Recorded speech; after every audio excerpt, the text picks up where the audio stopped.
Good morning, kalapatids. Check natin yung mga ibon natin. Nakapagpakain na ako kaninang alas 7 at nakapagpa-low fly na rin. Ayun sila. Napaka-healthy nila.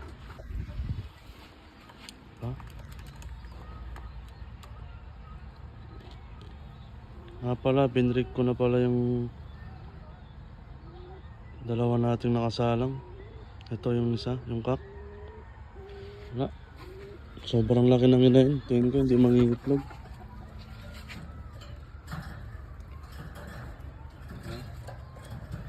Nakapaglinis na rin tayo kanina. Ayan.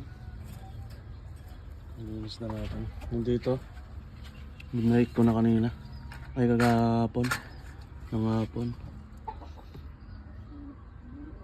Ito naman yung kondisyon natin. Para ipares dito.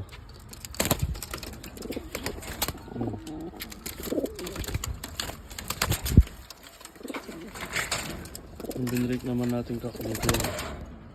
Dito natin ipapares yung kak na binrik natin kahapon. Ayan. Ito yung yun. Sobrang laki. Nawakang kahapon. Sobrang taba.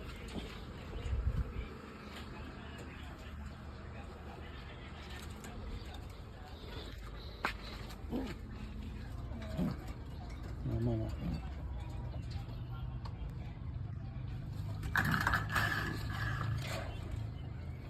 Sobrang solid.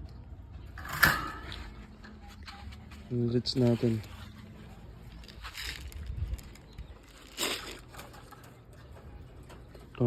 Hindi mawawala ng breeder natin. Lahat sila alas. Nabibigyan ko twice a week. Para maging maganda yung panunaw nila.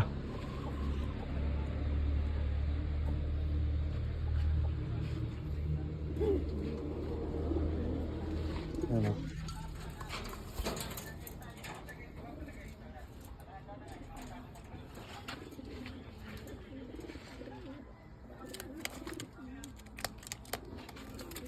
Yun lang mga kalapatids.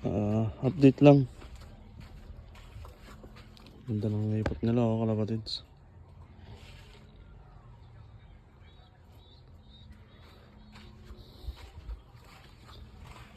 Paubos na yung grits nila.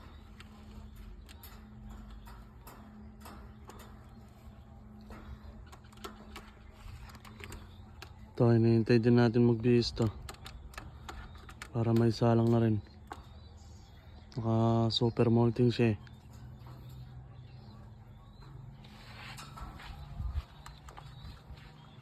Kung may mga tanungan kayo, mag-comment lang kayo at sasagutin natin yan. Huwag kalimutan mag-like at pa-share na rin ng video natin at mag-subscribe na rin. Maraming salamat mga kalapatids.